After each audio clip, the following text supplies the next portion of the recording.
Technical reason से और अभी भी ये प्रॉपर जो है मुझे नहीं मिल पा रहा है। हालाँकि अभी ठीक है। मेरी आवाज़ सुन पा रहे हैं आप? आवाज़ आ रही है, आपकी आवाज़ आ रही है। जी, जी। तो मैं सभी लोगों को नमस्कार और मैं आशा करता हूँ कि सभी लोग स्वस्थ होंगे, उनके परिजन, उनके मित्र, उनके रिश्तेदार सभी लोग स्वस्थ होंगे। और मुझसे पूर्व के जो वक्ता हैं मुक्ता सोनी जी को मैं अच्छी तरीके से जानता हूँ। ज्योति रोधी जी हैं, उन्हें मैं अच्छी तरीके से जानता हूँ। हमारे कोई एआईटीयू जुड़े थे मैनपुरी से, उनका मैं नहीं सुन पाया। और बाकी जो पूर्व के वक्ता हैं, मैं सभी लोगों को बहुत-बहुत साधुवाद देता हूँ इस मानव हितैषी पहल के लिए।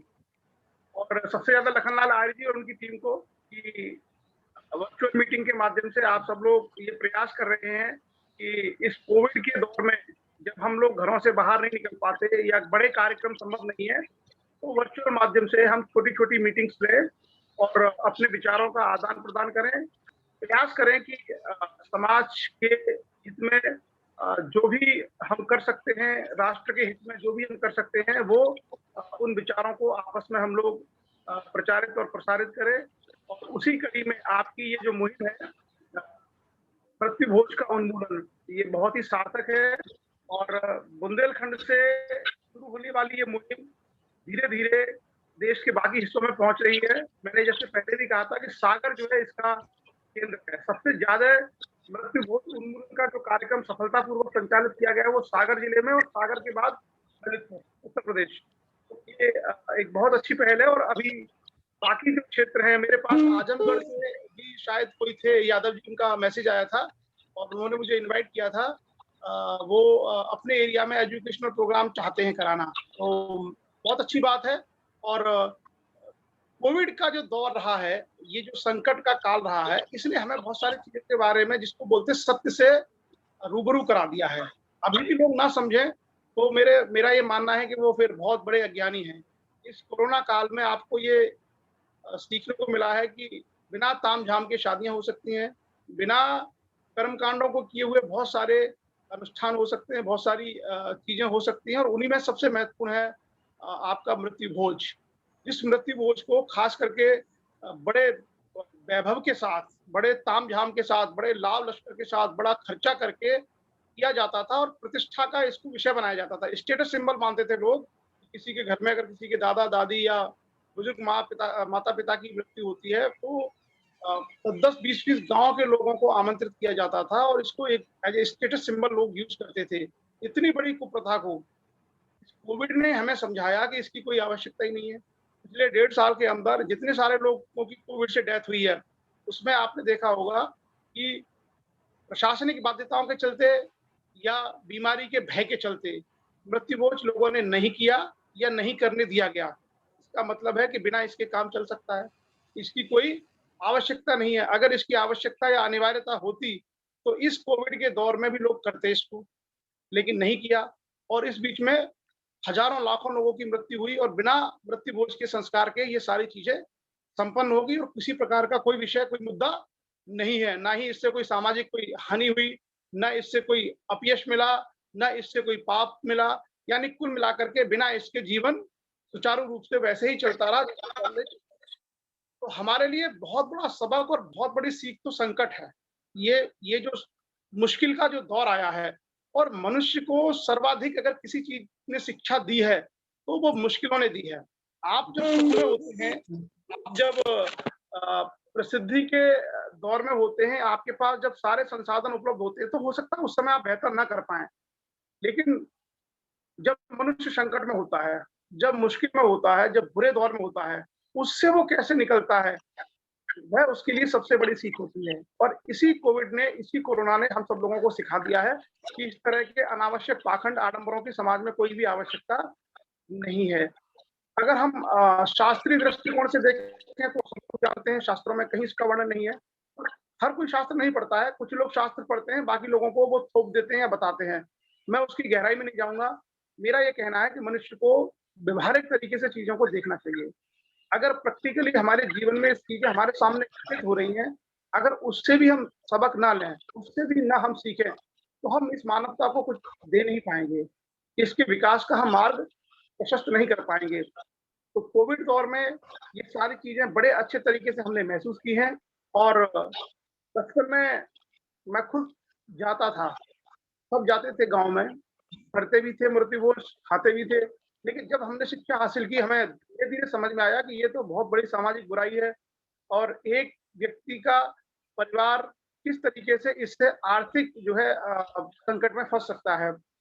आपने देखा होगा कि बड़े जो लोग करते हैं, उसको छोटे लोग फ़ॉलो करते हैं। मतलब बहुत बड़े पदों पर रहने वाले, बड़े पैसे वाले लोग जिन परंपराओं का निर्वहन करते हैं, वही परंपराएँ धीरे-धीरे नीचे तबके तक चली जाती हैं। बड़े आदमी पर या बड़े पद पर पहुँचे हुए व्यक्ति को इससे इतना नुकसान नहीं होता है। क्यों? क्योंकि उसके पास संसाधन हैं। लेकिन उसकी देखा-देखी जब गरीब लोग या सामान्य लोग इन परंपराओं का निर्वहन करते हैं, तो उनकी आर्थिक जो स्थिति है, वो बड़ी कमज़ोर हो सकती है। और आप जानते हैं कि जिसकी आर्थिक स्थिति कमज़ोर हो जाए, उसकी सारी की सारी चीज़ें अपने आप बेकार हो सकती हैं। जैसे अगर आपके पास पैसा नहीं होगा, तो सबसे पहली चीज़ आपका स्वास्थ्य खराब होगा। क्यों? क्योंकि आप अपने लिए अच्छा खाना नहीं खा सकते, दूध नहीं पी सकते, फ्रूट्स नहीं खा सकते, अपने स्वास्थ्य के लिए आप खर्च नहीं कर सकते, पहली चीज़। और कहा गया है कि पहला शुभ निरोगी काया। अर्थव्यवस्था अगर आपकी कमज़ोर हुई, तो बच्चों को फिर आप पढ़ा नहीं सकते। आप उनकी फीस कहाँ से भरेंगे? आजकल आपने देखा है कि सरकारी स्कूलों में तो चलिए ठीक है, फीस नहीं लगती है, लेकिन कॉन्वेंट स्कूल में, प्राइवेट स्कूल में फीस लगती है, काफ़ी महँगी फीस है। और आपने देखा होगा कि आईआईटी में, आईआईएम में, नीट में, आईएएस में, पीसीएस में जो बच्चे सेलेक्ट होते हैं, वो बच्चे हैं जिनकी एजुकेशन बहुत अच्छी है, यानी बचपन से जिनकी शिक्षा बहुत अच्छी है। तो ऐसे में अगर आपके पास पैसा नहीं होगा, तो आप शिक्षा नहीं बच्चों को दे पाएँगे बेहतर। बात होगा। उसके अलावा आप जो भी करने के लिए घर मकान बनाना हो, बच्चों की शादी करनी हो या कुछ भी आपकी प्लानिंग हो, वो भी नहीं कर पाएँगे। और उसके पीछे एक बहुत बड़ा रीज़न है ये मृत्यु भोज पर किया जाने वाला अपव्यय। किसी की अचानक से दुर्घटना में मृत्यु होती है, दुर्घटना किसी के साथ भी हो सकती है, देश में हज़ारों दुर्घटनाएँ होती हैं। तो वो व्यक्ति किसी काम के लिए हो सकता है बाहर गया हो, दुर्घटना में मृत्यु हो जाती है, हो सकता है बीमार हो सकता है परिवार को पैसे की आवश्यकता हो। लेकिन समाज ने कर्मकांड के नाम पर एक व्यवस्था थोप दी कि भई आदमी चाहे जैसे मरा, अब आप मृत्यु भोज करिए। तो वो कर्जा लेकर के जो करता है इंतज़ाम, और वो उस पैसे को फिर 4 से 10 साल तक चुकाता रहता है। ये उसकी इकोनॉमी के चक्र को तोड़ देता है और हम उसके उस पहलू पर शायद नहीं पहुँच पाते हैं। हम लोगों को लगता है कि नहीं-नहीं ये तो परंपरा है, ये तो करना ही है।